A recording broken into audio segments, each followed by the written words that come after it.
My name is Joe Carter, and I'm a liver recipient. My journey started 24 years ago when I developed AFib.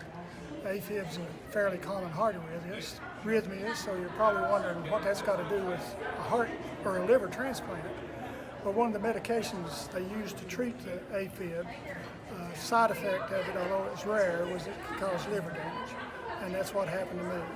By the time they took me off the medication, I had already developed cirrhosis, and I lived with cirrhosis for 13 years before going into liver failure. And I was lucky, and on July the 17th, 2014, I got a donated liver and a second chance at life, and life has been great ever since. And so you've not had any major complications since then? No, I haven't really had any complications at all. The only real complication I had from the transplant itself was the way that my hand or arm was laid out caused damage to the ulnar nerve. So the two fingers on this hand are numb now, but I've gotten used to it. Small price to pay for a second chance. What would you recommend to people who are considering organ donation or have the opportunity to do organ donation? I think everyone needs to sign up. I mean, it's the greatest gift you can ever give. And the more people that sign up, the more people will be able to have a transplant.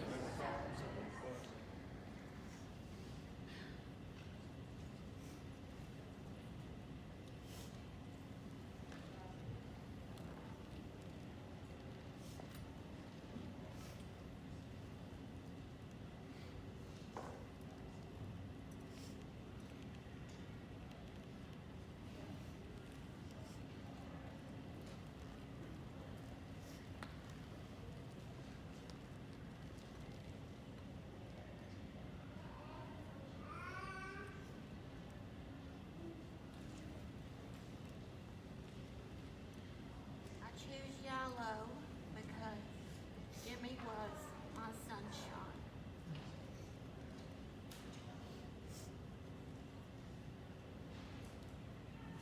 I choose red because sometimes he would make me so mad.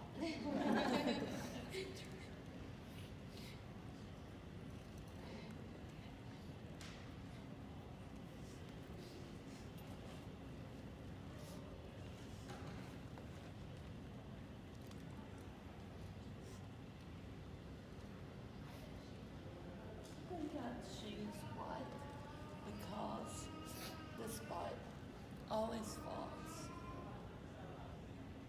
his heart was pure.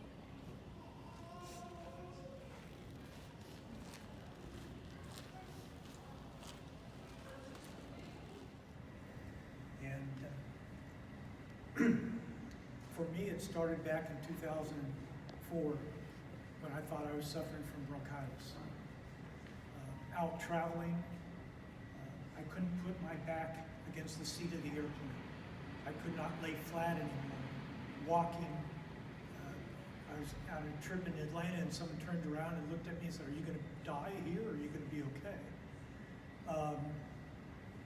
I thought, yeah, I really need to get this bronchitis under control. So I went to the first assistant in the state of Franklin.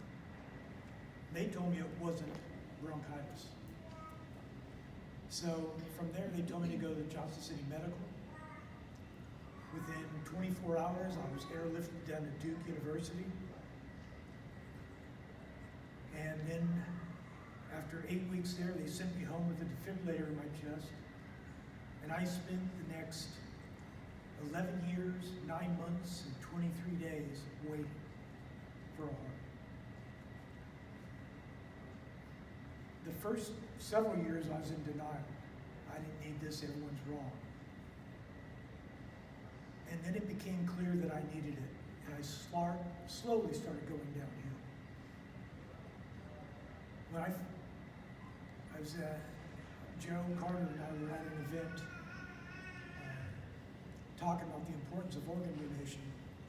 That next day, I had my defibrillator fire off. And I had it fire off 3 more times. That was in 2016. before they put me back in the hospital at Duke and said, this time you're not leaving until you get a heart.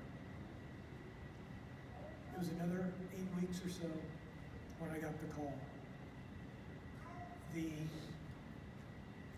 I can't say there was a lot of emotion that went through. It was more of a peace and a thank you. I had started volunteering with Donate Life in 2012. So I knew the statistics of 22 people were dying every day because. And it was a wake-up call. How am I living my life? What am I doing? What kind of legacy I'm living? Since my heart transplant, life has been really good. I have seen 3 of my grandchildren graduate high school. I've been there for the birth of my littlest. She's now 5. Going to be 6 in August. I've had to spend more time with my wife and see her retire after 43 years at the same company. It's been good. And now spending time with people, thanking them for what they do with organ donation, whether it's Tennessee Donor Services, fellow recipients, local hospitals, but especially the donor families.